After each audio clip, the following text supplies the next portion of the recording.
pagdating dito, hindi talaga ako nagtrabaho. Pumunta ako dito kasi nag-asawa ako. Pag alis ko pala ng Pilipinas, may dala na akong mga alahas. Yung rent ng bahay noon, mura lang. Yung sasakyan namin, ginagawa kong tindahan. Pag binuksan nyo yung booth namin, ang laman, suka, tuyo. Nag-register ka as a business owner talaga? Yeah. Marami nag-order sa'yo? As in, marami. Nag-boom yun. Oo. From being a housewife to being a full-time business owner now, dito sa Ireland, na posible pala yun, guys. So yun na nga, welcome back to my YouTube channel, guys. Today, I'm excited to share a story of an OFW dito sa Ireland. And nandito tayo sa wonderful restaurant of Mayumi Restaurant dito sa Cork, sa Ballincollig, Cork. And I'm here with one of the owners, one of the co-founders of the restaurant. When I heard about her story, gusto kong i-share sa ating audience dito sa YouTube channel natin. Like to inspire a lot of OFWs or a lot of Filipinos na gusto rin mag-abroad or makapagtayo makapag-build ng better life sa abroad and pursue yung kanilang mga pangarap and pagbi-business na rin. So yes, we're here with Ate Chenny. Ate Chenny of Cork, Ireland. Welcome to my YouTube channel. Yeah. So pwede mo bang i-introduce ang iyong self, Ate, sa aming mga audience? Hi, I'm Chenny Dimandal. I came from Surigao, from Cantilan. Proud Cantilang nun. Surigao del Sur. Del Sur. Sa Visayas doon? Mindanao. Mindanao. Ay. Yeah, Mindanao, malayo. Ikaw, from Bataan? Anyway, gaano ka nakatagal dito sa Ireland? 18 years. I arrived here 2007, February. Wow, tagal na. She's one of the owners of the Mayumi restaurant dito sa Cork, no? Pero ano ba yung background natin sa Philippines? Ano ba yung buhay mo sa Philippines nung bago ka nakapag-Ireland? Graduate ako na accounting. Tapos, bago ako pumunta dito, nag-business na rin ako doon. School supplies, tapos nasa loob pa ng Mandaluyong Science High School. Okay. Yeah, tapos, to make the story short, nakapag-asawa ako, nakarating ako dito. Ang asawa ko is a nurse. Okay. Yeah, he's a nurse in Mercy Hospital before. Dito sa Cork? Dito sa Cork. So dito na talaga yung first mong dito ang destination? Pagka-graduate ko, nag-review, nag-exam, hindi naman ako pumasa. Pero sa board exam. That's not the end of the, di ba? Pero hindi na ako umulit mag-exam. And then nagtrabaho ako, and then nag-abroad ako. Pumunta ako ng Abu Dhabi. Okay. Kasi yung cousin ko nag-open ng restaurant doon. Okay. So may na ako. Background, konti lang, no? It's a Filipino restaurant na nag-open sa Abu Dhabi. And then I stayed there for 2 years. Tapos nung bumalik ako, nagtrabaho naman ako as sa accounting na sa isang construction company. Tapos after that, ayun na. Yun nga, nakilala ko si Sam through my cousin. Nakasama niya sa work sa Mercy. Okay. Parang nireto. Exactly. Nung pinakilala sa akin, siguro after a month, umuwi siya ng Pilipinas, minute niya ako. And then nagpakasal agad kami. December 19, 2006. Tapos February 27 or 28, nandito na agad ako. Yun yung start ng journey mo papunta sa Ireland? Yeah. Alam mo na ba ang Ireland before? Like, may idea ka ba? No. I heard Ireland from my cousin lang. Na may Ireland pala. Parang hindi ko talaga. Hindi mo alam talaga. Marami kasi hindi nakakaalam sa Ireland. Kahit ako hindi ko alam before. Take us back to yung first impression mo nung nagpunta ka sa Ireland. Nakarating ka sa Ireland. Ano yung na-feel mo? Malamig. Hindi, pero mixed na emotion. Kasi panibagong buhay ko eh. Di ba? Na yung nag-aasawa ako. Ganun. Parang bigla ang change. Change ng lahat talaga. 360 na nag-change talaga yung buhay.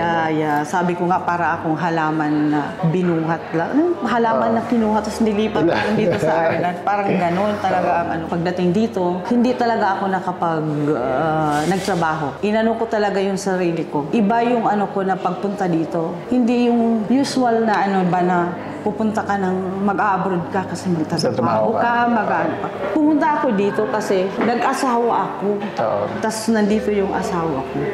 Tapos wala kaming solid na foundation. So, I have to see to it na yung magkaroon kami ng bonding na maganda. Kasi baka mamaya pag magtrabaho ako, iba ako pag magtrabaho, ibibigay ko lahat. So baka mamaya maiwanan ko yung asawa ko, something like that. Kaya, pero nag-iisip na rin ako kung anong pwede kong gawin, di ba? Habang nandito ako, na hindi ako nagtatrabaho talaga fully na ano. So, pagdating ko, pag alis ko pala na Pilipinas, may dala na akong mga alahas. Nagbibenta ako.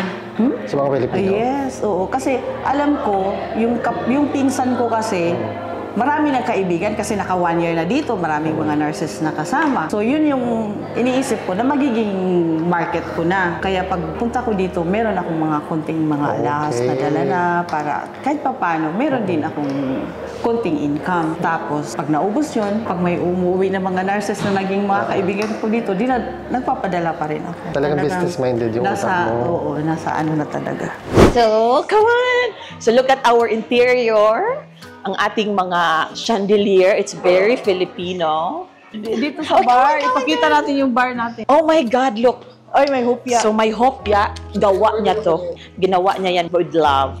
This May is braso din ba ube siya? braso. Kasi Ube very common yung... Ube braso. Yeah. Specialized na siya sa ube. So, touch of ube yan siya. This is Oreo. 18 layers. 18 layers. And individual talaga siya ginawa yung crepe. So, look. Paan talaga. With love na naman. So marami tayong flavor. May rainbow, may mango. Yeah, ube, mango, and Oreo. So far, may engagement kami, party, may confirmation, may baptismal. So, they love it here. Birthday. Birthday.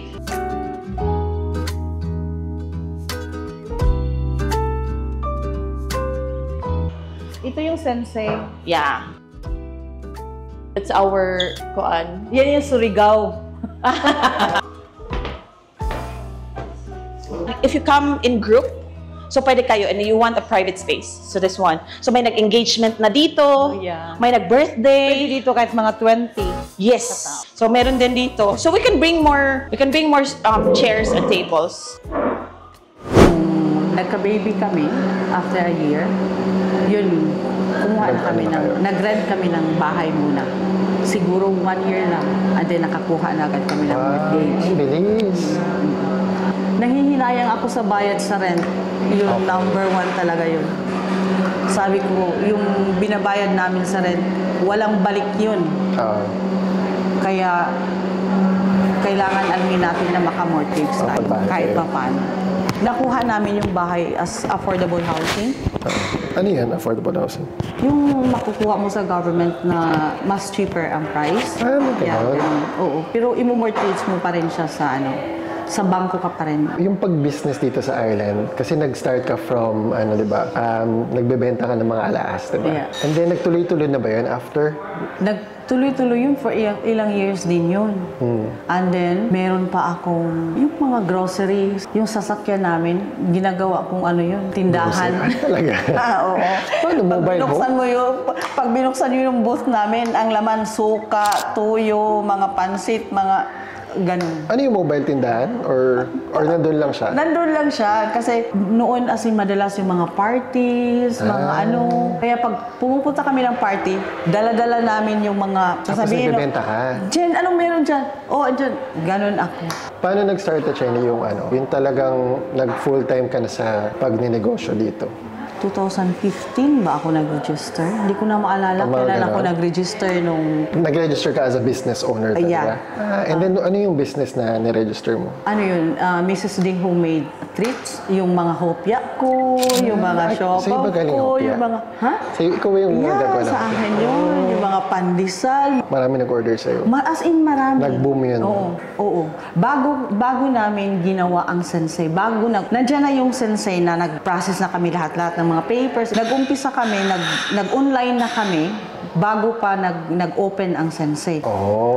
Si Ryan talaga ang utak nun na i-online namin yung mga namin. Kasi di pa pandemic that time. Okay, si Ryan po ay ang kanyang business partner dito. Si Ryan.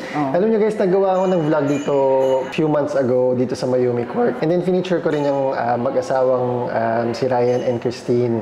And then si Ate Chenny yung kanilang business partner dito. Wala kasi siya noon. So, Mati yung mother ko nung time na yun. Sinundo hindi natin siya nakausap. From being a housewife to being a full-time business owner now, dito sa Ireland, na posible pala yun, guys, na parang you can pursue your dream kahit na, alam mo yun, housewife ka. Yeah. And hindi ka nanggaling sa mayamang pamilya or, you know, paano nag-open kayo ng isang small coffee shop dito sa Cork? Diba sabi ko, nung nag-open ka, nandun na yung sensei, nag-register na kami, pero hindi mo pa kasi ma-open agad dahil marami ka pang gagawin, yung construction, ginagawa pa. So while you're doing the online, nagpa-process na kayo ng pag-open itong yung sensei, guys, yung binabanggit natin siya ng sensei is yung coffee shop. Parang Japanese sushi and coffee. Sushi and coffee. Parang Sensei Cork yung pangalan. Take us back to the nung nagpa-process kayo ng Sensei. Paano nyo naisip and ano yung concept nyo? Ano yung nasa isip mo nung? Yung product ko na yung ginagawa ko, meron na talagang may solid, merong bahay. May tindahan na talagang nandyan siya. Although, dati binibigay ko yan sa mga Asian shop. Yung sa city, yung dalawang Chinese shops dyan. Nagbebenta ka doon? Dyan yung mga hopya ko, dinadala yung mga tinapay, yung mga ano. Gaano kahirap mag-open ng isang coffee shop dito sa Ireland? Meron ka ba? Wala kayong mga Irish partners, di ba? Talagang Filipino talaga to. Wala, oo. Filipino-owned. Gaano kahirap yun? Hindi naman siya ganun talaga kahirap. Kaya nyo kung gusto nyo kasing kaya nyo. Of course, lahat tayo, kaya natin. Nandyan rin kasi si Ryan. Si Ryan ang pinakaano ko. Mastermind. Oo. Maganda lang yung team up namin talaga. And siya yung sa'yo na mag-open up ng isang cafe. Nag-pitch sa'yo ng idea. Oo, na ako nga lang ang talagang nakiano sa kanila dahil sila talaga ang gumawa ng mag-business. So kinuha ka nila? Hindi nila ako kinuha. Ako ang nagpresenta. Isali nyo ako. Parang ganun. Okay. Tapos at the end, kaming dalawa na lang ang natira. Babusisi. Pero kaya nyo kung gusto nyo mag-business. Welcome to Sensei! Our first featured sa newspaper. So guys, ito tayo natin ang hopya ni Ate Chenny. Anong laman ito? Munggo? Spring onion. Spring onion. Saan yung munggo? Yan isa ang munggo. Ito ang ube. Ube na lang. Ube. Try the ube. Ang sarap? Yeah. So it only available sa tropical country. Inangkat pa namin yan. Wala yan dito. Saan tropical country? Yung root crops. Sa Philippines? Sa Philippines. So anong flavor ng mga hopya? Ube, munggo, at saka spring onion. Tatlo. So this is the menu. So yun, the nigiri, sashimi, the specials. Kaya niyo pa ba mag-sushi? Sushi ko lang. Yeah. Kasi it's very freshly made. Ginagawa lang pag ino-order nyo. Hindi siya fini-fridge. And talaga, the hopya, the brazo, and the siopaw. We are here at One Dyke Parade, Cork City. Just behind the Mercy Hospital. We're open Monday to Saturday, 8 in the morning. Pero yung sushi namin will start from 12. And we have ramen now. Mga itinerary sa Cork, you can visit Sensei, one of the tourist spots. Isali na sa... Sali na sa atin na Sarap yung baon-baon. Tapos nagkakapi ka, nag-aano ka. Break time. Hopya! So guys, ang sarap naman makarinig ng success story sa mga Filipinos dito, no? Pag-usapan natin, Ate Chenny, kung nasaan tayo ngayon, sa Mayumi Restaurant, Filipino restaurant dito sa Cork, paano naman kayo venture out from a small cafe to a full-blown, how many seat? 70? 70-seater restaurant. Wala talaga. Si Ryan talaga rin. Nagsabi lang si Ryan sa akin, Ate, may pwesto doon sa Malingkoling. Sabi ko, sige, parang nai-excite rin ako kasi gusto ko rin di ba? Parang dyan rin yung yung passion ko sa pagluluto, sa parang magkaroon din siya ng Kaya nung dinala niya agad ako dito, pinakita ito, sabi ko, sige. And the rest is history na. Nung sinabi sa'yo ni Ryan na dinala ka dito, mag-open kayo ng business, anong nasa isip mo? Parang excited lang ako.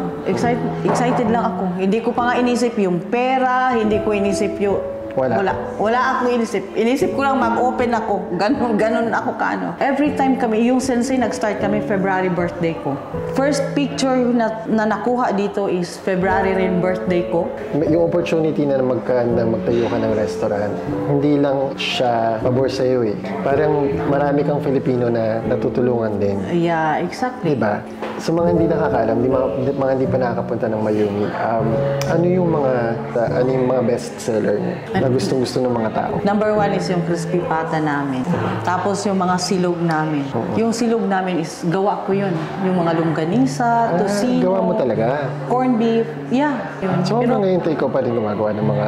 Yung mga pastries, oo. And then ikaw lang ma-manage dito sa restaurant? Oo. Tapos yung kapatid ko, tinuturuan ko na rin. Natuto na rin siya. Okay. So, minsan, mauutusan ko na sila na gawin nyo yung ganito, gawin nyo yung ganyan. So, yung kapatid mo, kinuha mo siya for Mayumi? Yes. Visa siya ng Mayumi na kanya. Pag-usapan natin ang Boodle fight. Oh, yeah. Ang Boodle fight, yes. Go introduce to our audience. Yeah, gusto talaga namin mag-Boodle fight. Actually, yan, ang concept na yan, galing sa asawa ko noon pa, magwa 1 year na siguro, laging sinasabi, bakit hindi kayo mag-Boodle fight? Bakit sa Amerika meron ng ganyan? Dito, ba't hindi nyo gawin? Sabi ko, sandali lang. Bago lang ba to?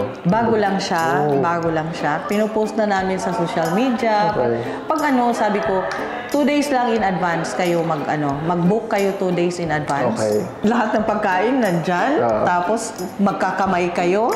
Magkakamay talaga? Magkakamay talaga. That's yun talaga ang pinaka Yun yung concept. Yan, oo. Pero may gloves naman kayo. Ganun ang niya, na nakalatag lahat ng food. Tapos, yun. Kain ng sabay-sabay. Wow. Talagang to eh. Parang kamayan. Kamayan. 50. Mamaya guys, matitikman natin makikita natin na matitikman ang Boodle fight. I'm so excited. Like hearing your story, sobrang nakaka-inspire. Being mga baguhan pa lang dito sa Ireland, talagang we look up to sa mga matagal lang nandito. And nakapag-establish na ng kanilang mga pangalan. And naging successful na in their own ways, kumbaga. Ano yung mga ma-advise mo sa aming mga baguhan or sa mga kapwa nating mga kabayan na who's looking up to your, parang wants to follow your path na maging entrepreneur or business people dito sa ibang bansa? Yeah, kung gusto mo talagang mag-business, love mo talaga yung business, kaya mo siyang gawin. Lahat nagsasabi lang sila na, ang hirap. Hindi mo pa nga na-try, nagsasabi ka ng mahirap. Try mo muna. So, mag-register ka kung ano man yung gusto mong gawin. Then things will follow. Pupunta ka sa kung saan agency na kailangan mong mag-register doon, anong mga kailangan nila. Then i-comply mo lang yan, lahat yan. Take the first step, kumbaga. Yeah, exactly. Ganun lang. Ano yung parang gusto mong i-impart sa mga kabayan natin? The mantra mo sa buhay. Positive lang lagi. Ako kasi wala akong nakikitang masama sa ibang tao. Para bang lahat lang maganda. Ganun lang. Ate Chenny, thank you very much for gracing us with this interview. Alam ko, precious ang iyong time. And pinaunlakan mo kami na ma-inspire at ma-invita ang ating mga kababayan dito sa Mayumi Court at sa Sensei Court and sa court in general, di ba? Ayan. Kung kailangan nyo ng kausap. Sa lahat ng hindi pa nakarating ng Mayumi, punta kayo dito. Matikman nyo yung aming mga crispy pata, yung aming sisig. Laging nagsasabi, ang sarap daw ng sisig. Lahat masarap. Yung mga Filipino foods na natikman namin, talagang babalik-balikan guys. Ang halo-halo. May halo-halo rin kami dito. Mayumi is in Ballincollig, in County Court. Dito lang kami sa Castle West Shopping Center. Pumunta sila dito, kakain, gano'n. Dumadaan sila dito. Tapos, lahat nag-holiday sa court, nag-holiday sa Kerry. Kahit sa Kerry, ang layo na. Tapos, mag-drop by sila sa Mayumi. Kasi parang it's a place for Filipinos it's a home away from home. Parang a taste of home, kumbaga. Yeah, chika-chika. Para ka rin nasa Pilipinas, di ba? Exactly. Para ka nasa Pilipinas lang. Ayun guys, so thank you guys for being with us. Thank you for watching the vlog. Thank you, Ate Chenny. Thank you. At gusto ko rin mag-thank you sa lahat ng tumulong sa akin, sa aming electrician, kay Kuya Boy, na maiyak ako talaga. Kasi lahat sila mababait sa akin. Yung aming police na, as in, he's so good to me. Hi Kuya Boy. Hi Darius. At saka, ewan ko kung sino pa yung hindi ko na-mention, basta lahat kayo. I'm so thankful and grateful to all of you. And I'm sure they feel the same. Okay.